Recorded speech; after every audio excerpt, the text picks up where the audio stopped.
자, 오늘 보신 하나님 말씀은 우리 다 같이 찾아보겠습니다. 우리 로마서 13장 11절에서 14절까지 말씀입니다. 신약성경 로마서입니다. 신약성경 로마서 13장 로마서 13장 11절에서 14절까지 하나님 말씀 우리 같이 보겠습니다. 로마서입니다. 로마서. 여러분 로마서의 말씀 같이 찾겠습니다. 로마서 신약성경 로마서 13장 11절에서 14절까지 여러분 하나님 말씀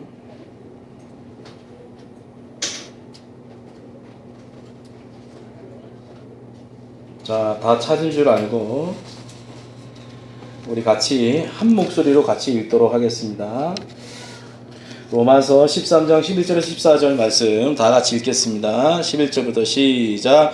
또한 너희가 이 시기를 알거니와 자다가 깰 때가 벌써 되었으니 이는 이제 우리의 구원이 처음 믿을 때보다 가까웠음이라. 밤이 깊고 낮이 가까웠으니 그러므로 우리가 어둠의 일을 벗고 빛의 갑옷을 입자. 낮에와 같이 단정히 행하고 방탕하거나 술 취하지 말며 음란하거나 호색하지 말며 다투거나 시기하지 말고 오직 주 예수 그리스도의 옷 입고 정욕을 위하여 육신의 일을 도모하지 말라. 아멘.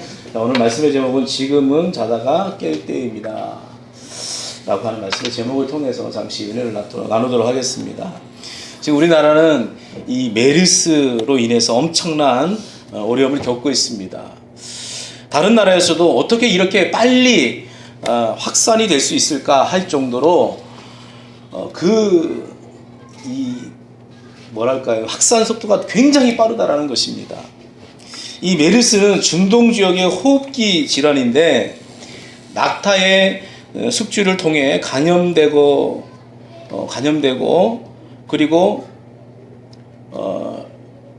그렇게 해서 사실은 우리가 그렇게 걱정을 하지 않았습니다. 여러분 우리가 잘 알고 있듯이 한국은 낙타를 타고 다니거나 또 낙타 고기를 먹는 일이 거의 없습니다. 동물원 정도 가야 우리가 낙타를 구경할 정도인데 이 나라에서 첫 메르스 환자가 확인된 지 한 달 만에 수십 명의 감염자가 나오고 6천 명이 넘는 격리 수용자들이 지금 발생하고 있습니다. 그리고 여러 사람들이 사망을 했습니다. 어떻게 이런 일이 생길 수 있을까? 중동 지역에 비해서 한국에서의 이 메르스 감염은 거의 초자연적으로 그렇게 확산되는 그런 느낌마저도 우리가 들고 있습니다. 그러니까 그 뉴스를 우리가 접하게 되면 굉장히 어떤 경우에는 공포감을 정말 가질 정도의 무서운 그 확산 속도를 보이고 있다는 것입니다. 그런데 여러분 이것이 과연 우연일까? 라고 하는 물음을 혹시 가져보셨습니까? 예수님께서는 하늘을 나는 참새 한 마리도 하나님의 허락이 없이는 떨어지지 않게 하겠다라고 말씀하셨는데 하물며 천하를 주고도 바꿀 수 없는 사람의 생명이 이 메르스의 유혹 아래 지금 죽어가고 있다는 것입니다. 앞으로도 얼마나 더 죽어갈지 모르겠습니다. 저는 최근 어느 목사님을 통해서 이런 내용의 이야기를 전해 듣게 되었습니다. 그 이야기는 이 메르스 사태가 우연이 아니라는 그런 내용입니다. 그 이야기를 잠시 여러분들에게 소개를 하려면 최근에 중요한 두 안건이 상정이 되었답니다. 그 첫 번째가 뭐냐면 박 대통령이 이 길어지는 경기 침체를 회복하기 위해서 중동을 순회한 후에 인구 17억의 이슬람 음식인 할랄이라고 하는, 그러니까 그 사람들이 먹는 음식을 이제 할랄이라고 하는데 이 할랄을 만드는 허브 국가로 한국을 만들자. 그러니까 경제의 어떤 활성화를 위해서, 경제 발전을 위해서 정체되어 있는 경제를 좀 활성화하자, 그런 의미에서 이 이슬람 교도들이 먹는 할랄이라고 하는 음식을 만드는 허브 국가를 우리가 만들자라고 이 대통령이 주장을 한 겁니다. 여러분들 뉴스를 통해서 들으셨을 줄 믿습니다. 유대인들에게 코쇼라고 하는 그런 그 음식의 문화가 있듯이 이 이슬람에도 할랄이라고 하는 이런 음식이 있습니다. 그런 음식 문화가 있는데 알고 있듯이 이것은 이슬람 그 교도들이 율법에 의거해서 정결한 음식, 그러니까 정결한 음식을 먹는 것을 말하는데, 예를 들면 양이나 염소, 닭, 소, 생선 등으로 가공된 음식을 다시 말씀드리지만 할랄이라고 이렇게 말을 한답니다. 그런데 문제는 뭐냐면 이 음식을, 이 할랄이라고 하는 음식을 이제 우리나라에서 만들려고 한다면 어떻게 만드냐면 그냥 청결하게 깨끗하게만 만들면 되는 게 아니라 이 짐승을 죽이기 전에 먼저 하나님이 아닌 알라를 위해 기도와 의식을 거친 후에 죽여서 요리를 해야 할랄로 인정이 된다라는 얘기입니다. 결국 문제가 뭡니까? 아무리 정결한 음식이라 할지라도 이런 의식을 갖추지 않고 가공한 그 할랄은 인정이 되지 않는다라는 얘기입니다. 여러분, 이러한 룰을 지키기 위해서 가공에 참여하는 모든 사람들은 율법에 따라 의식을 행해야 된다라는 겁니다. 그게 바로 우리 대한민국 안에서 이슬람 그 알라를 위해서 뭔가 그 의식을 치러야 되는 것입니다. 이렇게 되면요, 대한민국이 온통 이슬람화 되는 것은 시간 문제라는 것입니다. 한번 생각해 보시기 바랍니다. 할랄을 고민해주는 수많은 이슬람 지도자인 그 이맘들이 들어올 수밖에 없고, 또 할랄을 생산하기 위해서 수많은 이슬람 신도들이 들어오는 그런 사태가 벌어지게 된다는 것입니다. 여러분, 우리는 이미 기독교 국가인 영국이 이슬람화 되는 것을 우리는 지금 누구도 다 보고 있지 않습니까? 이 영국이 얼마나 기독교가 굉장히 정말 성장하고 교회가 성장하고 굉장했었거든요. 그런데 지금 기독교 교회가 사라지고 그 교회를 누가 인수하고 있느냐, 사고 있느냐? 이슬람 그 교도들이 그 교회를 사가지고 이슬람 사원을 만들고 있다는 것입니다. 이게 바로 기독교 국가 영국에서 벌어지는 일들입니다. 그런 모슬렘들이 이제 아시아의 허브로 한국을 노리고 있는 와중에 이 나라 정부는 할랄의 허브 국가가 되자고 그렇게 선언해 버렸다라는 것입니다. 이게 얼마나 기가 막힌 일입니까? 자, 두 번째는 뭐냐? 동성애 평등법 그 법안 상정을 앞두고 이 동성애자 찬양 축제 퍼레이드가 6월 9일 시청 앞에서 펼쳐지도록 이렇게 서울시가 허가를 낸 일입니다. 이미 4만 명의 찬성 서명까지 받은 상태에서 이 서울시장이 2014년에 이어서 두 번째로 지금 허가를 낸 상태인데, 물론 지금은 이 메르스로 인해 가지고 그 집회가 취소가 됐습니다. 자, 지금 하나님이 기뻐하실 만한 일들이 전혀 아니죠. 이슬람 문화들이 지금 들어옵니다. 이슬람의 어떤 모슬렘들이 들어옵니다. 그리고 동성연애자들이 막 이제 대놓고 이걸 합법화하자라고 막 지금 집회를 여는 상황이 됩니다. 자, 여러분, 그런 와중에 중동 지역의 호흡기 질환인 메르스가 소리 없이 한국에 들어와서 단 한 명이 충남 아산으로부터 출발 평택 성북병원 서울 삼성병원으로 초스피드로 그냥 확산이 되고, 그 기세는 지금 꺾일 기세가 전혀 보이지 않고 있다는 것입니다. 더 기가 막힌 것은 우리가 정말 자랑하는, 뭐 자랑한다는 표현이 좀 웃기긴 하지만 의학이나 뭐 의학 기술이라든지 하여튼 모든 부분에 있어서 우리나라 최고라고 할 수 있는 이 서울 삼성병원이 뚫린 일입니다. 여러분, 우리가 아무리 우리 인간이 뭔가 해놓은 것들은 이게 쉽게 무너질 수밖에 없는 거예요. 그게 우리가 신뢰할 수 있는 것이 아니라는 거예요. 더 기가 막힌 것은 뭐냐? 그 서울 삼성병원 그 원장이 이 감염에 관련된 이 분야에서는 우리나라 최고의 권위자라는 겁니다. 근데 그 병원이 메르스에 뚫렸다라는 얘기예요. 이건 사람이 하는 얘기가, 사람이 할 수 있는 일이 아니라는 거죠. 다시 말해서 순식간에 많은 중동 국가들을 제치고 제2위 국가가 되었다라는 거예요. 메르스 최고 많은 사망자가 나오고 감염자가 나오고 확진 환자들이 나오는 세계 2위의 국가가 되어졌다는 것입니다. 여러분, 근데 이것이 우연이라고 생각하십니까? 지금은 나라와 민족을 위해서 기도해야 될 때라고 생각합니다. 이 나라의 정치하는 위정자를 위해서 오늘 우리 믿는 성도들이 먼저 기도해야 될 때라는 거예요. 디모데전서 2장 2절의 말씀에 보니까 임금들과 높은 지위에 있는 모든 사람을 위하여 하라. 이는 우리가 모든 경건과 단정함으로 고유하고 평안한 생활을 하려 함이라. 여러분, 나라와 민족을 위해서 또 정치하는 위정자를 위해서 기도를 하고 성경에서도 얘기하고 있다는 겁니다. 여러분, 정치가 왜 타락하는지 아십니까? 정치가 왜 타락할까요?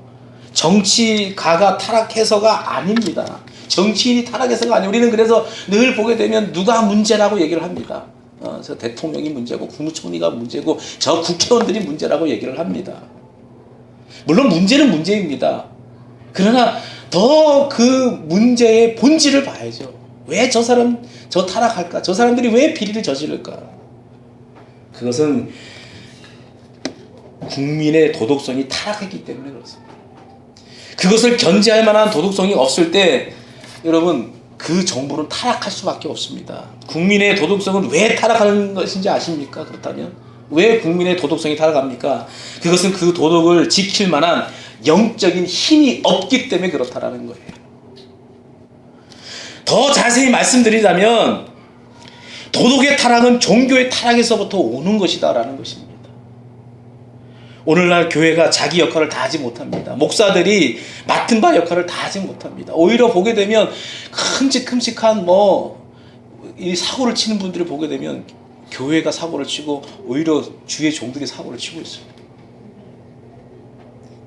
종교가 전통과 타성과 물질의 노예가 되고 양적인 성장과 부에 만족하고 있을 때 이 국민들의 양심과 도덕은 타락하게 되는 것입니다. 여러분, 작년에 세월호 사건, 또 지금에 벌어지고 있는 이 메르스, 이런 사건들은 어떻게 보면 당연한 것이 아닐까 저는 생각이 되었습니다. 저는 하나님이 살아계시다는 것이 바로 이 재난을 통해서 우리가 깨닫게 되는 것이 아닌가. 여러분, 저는 이것이 하나님이 살아계시는 증거라고 생각합니다. 하나님은 그동안 우리에게 많은 경고를 보여주었습니다. 그러나 오만한 인간들은 권력과 돈을 믿고 하나님의 경고를 무시했습니다. 정치인들은 어떻습니까? 끊임없이 비리를 저지릅니다. 과거 청산을 하고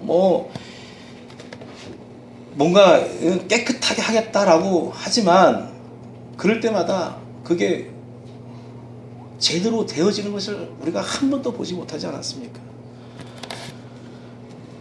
여러 명의 국무총리가 사퇴하는 일들이 막 벌어집니다. 사랑하는 성도 여러분, 우리가 살 수 있는 길은 오직 하나밖에 없습니다. 우리가 다시 하나님 앞에 돌아가는 거예요. 먼저 믿는 성도들이 회개해야 되는 거예요. 먼저 하나님 앞에 우리 교회가 먼저 하나님 앞에 엎드려져야 되는 것입니다. 하나님이 마지막 경고의 붉은 등을 켜고 계십니다. 하나님께서 이런 계속해서 사인을 우리에게 보여주고 있다는 거예요.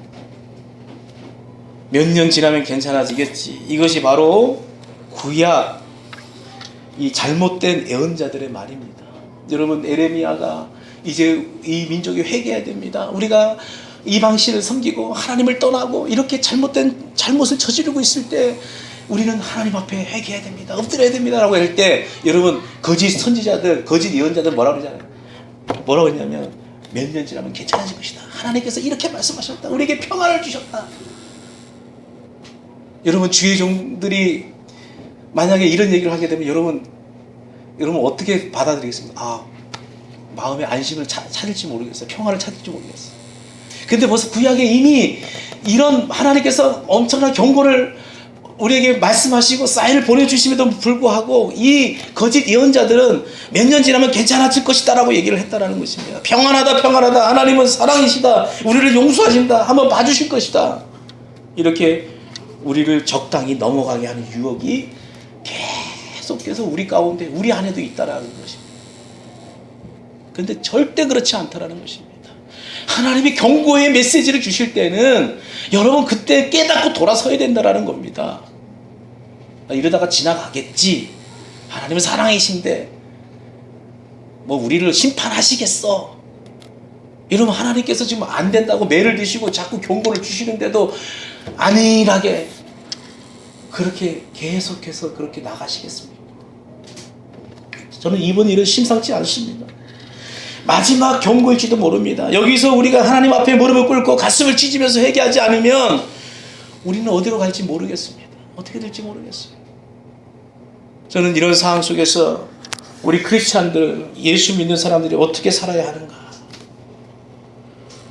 여러분, 로마서 12장에서는요 너희의 몸을 하나님이 기뻐하시는 산 제사로 드리라고 그렇게 말씀하고 있습니다.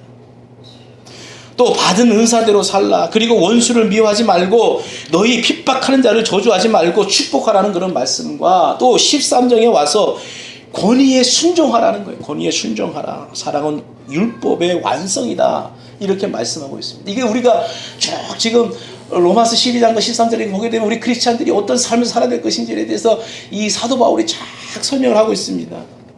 자, 이와 같은 말씀을 마치고 난 다음에 사도 바울은 13장 11절 우리가 읽은 이 본문의 말씀을 통해서 크리스찬을 어떻게 살아야 하는가에 대해 말하다가 이제 상황이 급박해졌으니 이 상황을 무시하지 말고 정신을 차리고 들으라고 분위기를 확 바꾸고 있다는 것입니다. 여러분, 상황 파악이 빨리 돼야 된다는 거예요. 영적인 감각이 좀 살아가지고 지금 영적인 흐름을 볼 줄 알아야 되는 거예요. 하나님께서 우리에게 어떤 경고를 하실 때는 그 경고의 메시지를 들을 수 있는 사람이 돼야 된다는 거예요. 나태하고 안일해가지고 그러나 말거나 뭐 그냥 이거 어떻게 되겠지 뭐, 이게 아니라는 거예요. 영적인 흐름을 탈 수 있는 영적인 감각이 있어야 된다. 이게 살아있어야 된다는 겁니다. 여러분, 11절을 같이 한번 보시겠습니다. 11절에 말씀해 보니까 또한 너희가 이 시기를 알거니와 자다가 깰 때가 벌써 되었으니 이는 이제 우리의 구원이 처음 믿을 때보다 가까웠습니다.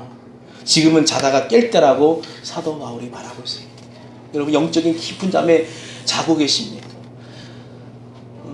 이 세상에 돌아가는 모습을 보면서 하나님의 경고를 보면서도 그것이 그렇게 와닿지 않습니까?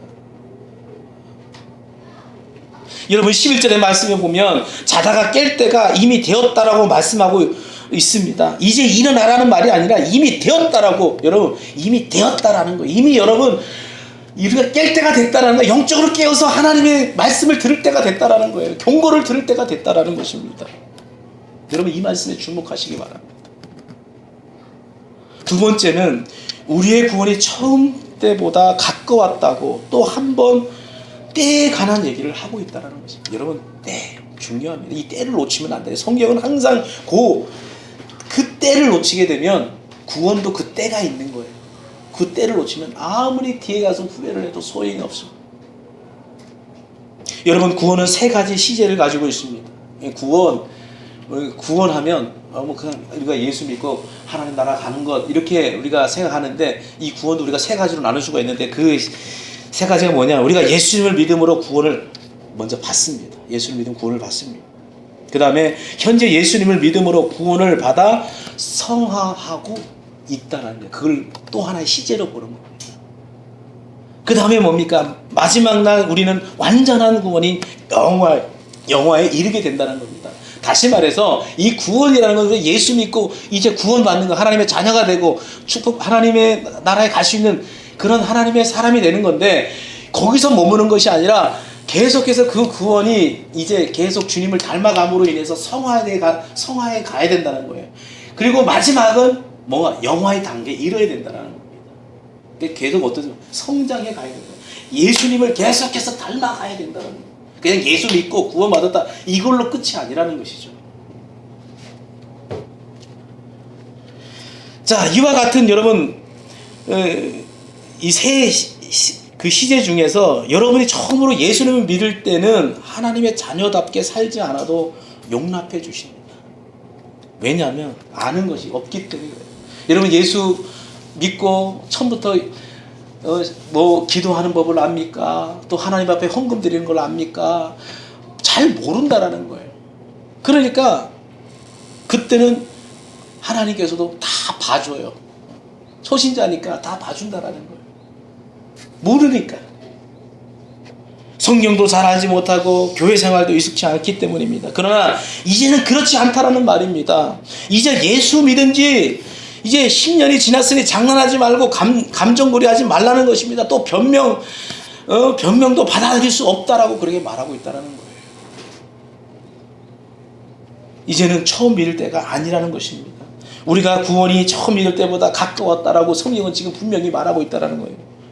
이제 우리의 믿음은 완성 단계에 들어가야 한다라는 거예요. 여러분 처음 예수 믿었던 사람, 예수 믿었는데 그 예수 믿었던 그 어떤 신앙이나 이런 것이 성장하지 않고 계속 성경에 말하는 젖먹이 신앙이 된다고 한다면 그게 아니라는 거예요.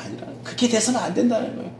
이제 구원이 가까웠다라는 거예요. 이제 성장해야 된다라는 겁니다. 완성 단계에 이뤄야 된다라는 겁니다. 영화의 단계에 이뤄야 된다라는 거예요.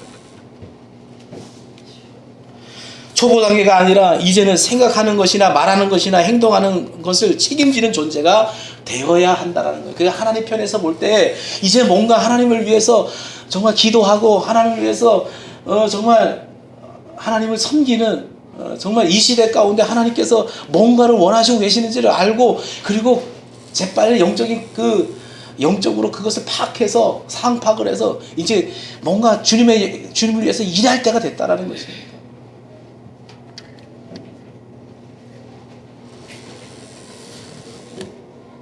이제 완성 단계에 이뤄야 된다는 거예요. 계속 그 자리에 머물러 있지 말라는 거예요. 초보의 그 단계에 머물러 있지 말라는 것입니다. 자, 세 번째 12절을 보십시오. 이제 12절을 좀 보겠습니다. 밤이 깊고 낮이 가까웠으니 그러므로 우리가 어둠의 일을 벗고 빛의 갑옷을 입자. 여러분 밤이 깊고 낮이 가까웠다는 말은 새벽이 가까웠다라는 것입니다. 역사의 동이 트고 있다라고 하는 그런 말씀이라는 것입니다. 주님이 다시 오실 날이 멀지 않았는데 어둠 속에서 머뭇거리면서 잠만 자고 있느냐고 그렇게 묻고 있다라는 것입니다. 여러분 이제 우리 주님께서 오실 그때와 그 시는 아무도 알지 못합니다. 성경에서 분명히 이렇게 말씀하셨어요. 누구도 알 수가 없어요. 그러나 오늘 우리가 이제 이 세상에 돌아가는 모습들을 보면서 이 세상에 벌어지는 이런 사건들을 보면서 우리가 영적으로 깨어있는 사람들은 이제 새벽이 가까웠구나, 뭔가 이제 마지막 때가 가까웠구나 라고 하는 것을 감지할 수 있어야 된다는 거예요. 이제 잠이 깰 때가 됐구나라는 것을 깨달아야 된다는 것입니다. 여러분 그 유명한 어거스틴도 바로 이 말씀을 통해서 회심을 했어요. 내가 이렇게 죄악 가운데서 이런 삶을 살아서는 안 되겠구나. 말씀을 보는 순간 깨달아지고 이 어거스틴이 엄청난 정말 회심을 하게 됩니다. 여러분 전에는 변명이 통했습니다. 괜찮을 것이라고 생각합니다. 이것이 구약의 잘못된 예언자들의 그런 말이었습니다. 괜찮아. 하나님이 도와주실 거야. 평안이야. 여러분 예전에는 그게 통했을지 모르겠어요. 내 신앙이 초보고 내가 예수 믿은 지 얼마 안 됐고 그렇기 때문에 하나님께서 그래도 다 봐주시고 그래도 열심히 그렇게 기도하지 않더라도 하나님 응답하시는 경우가 있습니다. 그런데 여러분 이제는 그런 때가 아니라는 것입니다. 여러분 새벽 닭 울음소리가 들리기 시작하고 기상 나팔이 울기 시작했습니다. 잠잘 때는 여러분 잠옷을 입습니다. 그러나 일터에 나갈 때는 작업복으로 갈아입고 나가야 됩니다. 여러분 밤이 깊었다라는 말은 새벽이 가까웠다라는 거예요. 여러분 지금 얼마나 이 상황이 보십시오. 이 세상이 뭔가 정상적으로 돌아가고 있습니까? 얼마나 악이 성행합니까? 불법과 비리가 얼마나 판치고 있습니까? 무서운 이런 바이러스라든지 이런 사스를부터 시작해가지고 지금의 그 메리스까지 이런 전염병들이 이런 바이러스들이 얼마나 오늘 우리들을 위협하고 이런 상황들을 보면서 우리가 뭔가 영적으로 깨달아야 된다는 것입니다. 오늘 하나님의 말씀은 우리에게 이제는 자다가 깰 때이다. 구원은 완성 단계이다. 지금은 깊은 밤이 아니고 동이 도는 새벽이다라고 그렇게 말씀하고 계십니다. 여러분, 구원받은 우리들에게 너희들이 할 일은 어둠의 옷을 벗고 빛의 옷을 입으라고 오늘 본문은 말씀하고 있습니다. 또 어둠의 옷을 벗는다라는 것은 무엇입니까? 우리는 13절에서 어둠의 옷을 벗는다는 것이 무엇인지를 알 수 있고, 또 14절에서 빛의 옷을 대신 입는다는 것이 무엇인지를 발견할 수가 있습니다. 먼저 우리가 13절을 같이 한번 보겠습니다. 13절의 말씀을 보니까 낮에와 같이 단정히 행하고 방탕하거나 술 취하지 말며 음란하거나 호색하지 말며 다투거나 시기하지 말고. 여러분, 어둠의 옷을 벗기 위해 우리가 해야 될 4가지가 있습니다. 이것은 오늘 우리 사회가 변화되어야 될 4가지의 영역이면서, 또 우리가 예수 믿고 또 세례받고 교회에 와서 주님을 사랑한다는 여러분의 삶의 영역에서 해결해야 될 4가지의 영역이다라는 것입니다. 여러분, 우리가 예수 믿는 사람이라면 반드시 우리가 거룩한 삶을 살아야 되는데, 그것을 좀 더 구체화해서 얘기를 하고 있습니다. 그 첫째가 뭡니까? 낮에와 같이 단정한 삶을 말하는 겁니다. 이 말은 반대로 바꾸어 우리가 생각해 보면, 이 밤의 삶은 사람들이 나를 볼 수 없기 때문에 무슨 옷을 입든지 무슨 얼굴색을 하고 있든지 볼 수가 없습니다. 그러나 환한 대낮에는 잘 봅니다. 낮에와 같이 단정한 삶이란 투명한 삶을 말하는 거예요. 여러분, 하나님의 자녀는, 그리스도인들은 여러분 정직하고 깨끗한 삶을 살아야 되는 것입니다. 그것이 바로 낮에와 같이 단정한 삶을 말하는 것입니다. 두 번째는 뭡니까? 방탕과 술 취하지 말라는 말씀은 도덕적 타락과 영역을 지적하고 있는 말씀입니다. 여러분, 우리 사회는 술 취하는 사회입니다. 우리 민족은 술 먹는 것이 특이해요. 여러분, 미국이나 저 유럽에서 식사할 때 보면 술이 나오는데 그것은 하나의 음식입니다. 그런데 오늘 우리들은 어떻습니까? 이 술이라는 건 취하기 위해서 먹는 거예요. 그래서 술을 막 들이킵니다. 마구 먹습니다. 술 취해서 먹는 거예요. 그러니까 외국의 어떤 그런 이 술 문화 같은 경우는 매너가 있습니다. 그래서 적당하게 이렇게 이제 마시면서 이렇게 하는데, 우리는 막 취하기 위해서 먹는 거예요. 그래서 또 우리 나라가 좀 웃긴 게 뭐냐면, 이 술 먹고 술에 취해서 하는 범죄는 또 어느 정도 또 형량을 또 이렇게 좀 이렇게 약화하는, 이렇게 그렇게 좀 하는 부분도 또 있습니다. 그러나 여러분, 오늘 성경은 이렇게 말합니다. 방탕하지 말고 술 취하지 말라. 이것은 빛의 삶이 아니다. 어둠의 옷을 벗어버려라. 이렇게 성경은 우리에게 말씀하고 있습니다. 세 번째는 이 13절의 말씀을 보면 음란과 호색하지 말라고 합니다. 오늘날 세상은 이미 바벨론의 그 음료들로 가득 찬 그런 세상입니다. 얼마나 음란한 세상이 되어버렸는지 몰라요. 여러분, 제일 무서운 것은 뭡니까? 언론 매체에 음란 문화가 있다라는 것입니다. 모든 상수 언론 매체가 바벨론 창녀들에게 잡혀 있다라는 것입니다. 성을 이용하는 게 아니라 성에게 잡힌 것입니다. 음란과 호색의 노예가 되어버렸다라는 것입니다. 이게 너무나도 이제 뭐 텔레비전만 틀면 이건 정말 눈을 어디다 둬야 될지 모를 정도로 막 이게 섹시 컨셉이다 그래서 막 이렇게 막 얘기하는 경우도 있고. 자, 여러분, 벗어나야 됩니다. 거기서 벗어나 거룩한 예수의 신부로서의 이제 우리가 거룩한 삶을 우리가 살아가야 된다는 것입니다. 여러분, 우리가 이 시대를 바라보면서, 우리가 지금 벌어지는 이런 사건들을 보면서, 오늘 우리가 이제 다시 한번 어둠의 옷을 벗어 던지고 낮의 옷을 입어야 되는데, 거룩한 예수의 옷을 입어야 되는데, 오늘 우리들을 한번 생각해 보십시오. 우리가 정말 우리의 삶이 어떤가? 우리가 정말 거룩한 그 예수의 신부로서의 삶을 지금 살고 있는가? 자, 성경은 또 마지막으로 쟁투와 시기하지 말라라고 말하고 있습니다. 이것은 미움과 폭력입니다. 우리 사회는 미움과 폭력으로 얼룩져 있습니다. 얼마나 사람들이요, 폭력적이지 몰라요. 뭐 조금의 용서가 없어요. 미움이 가득 찬 그런. 그래서 서로를 비난하고 지적하고 용서하고 용납하는 게 없습니다. 여러분, 우리 사회를 보면 전부 방탕과 술 취하는 것으로 가득 차 있습니다. 술이 없으면 사업이 되지 않습니다. 사업이 되지 않아요.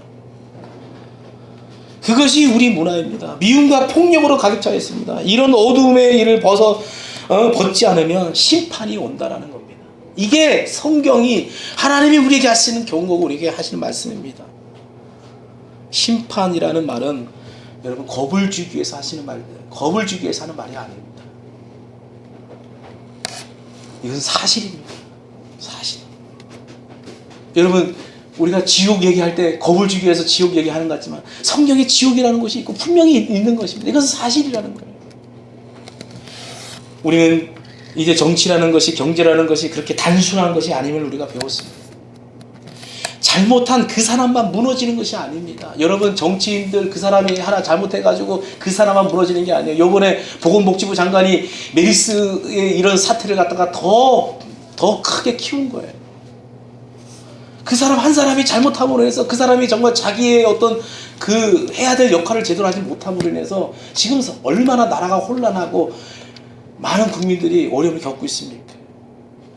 잘못한 그 사람만 무너지는 게 아닙니다. 나라가 혼란해지고 무너집니다. 예수 잘 믿는 사람도 어려움을 겪을 수 있고 죽을 수 있다는 것입니다. 혼자만 살 수 없어요. 그래서 우리가 여러분 나라와 민족을 위해서 기도해야 될 이유가, 왜 정치하는 위정자들을 위해서 기도해야 될 이유가 바로 거기 있다라는 얘기입니다. 그 사람만 무너지는 게 아니에요. 그 사람만 잘못되는 게 아니라 모든 사람이 다 힘들어질 수 있다는 거예요. 여러분, 이스라엘 백성들이 미스바에 모여 하나님을 떠나고 우상 숭배의 그 죄를 회개했을 때 하나님께서 용서하셨듯이, 이스라엘을 용서해 주셨듯이 오늘 메르스 사태 속에서 이민족이 회개의 역사가 일어나야 될 줄 믿습니다. 여러분, 지금은 자다가 깰 때일 줄 믿습니다. 구원은 처음 믿을 때보다 훨씬 더 가까이 왔습니다. 여러분, 내가 예수 믿었는 지가 벌써 몇 년이 지났는데 그때 그 신앙, 그 믿음이 여전하다면, 성장하지 않고 예수님을 닮아가지 않고 성화하거나 뭔가 더 이렇게 하나님 보시기에 칭찬하는 모습이 되지 못했다고 한다면 여러분, 회개하시기 바랍니다. 밤이 깊고 낮이 가까웠습니다. 오늘 우리 모두는 영적인 깊은 잠에서 깨어 하나님의 경고를 듣는 이 시대의 거룩한 그루터기의 삶이 되기를 주의 이름으로 축원합니다. 기도하겠습니다. 사랑이 많으신 하나님 아버지,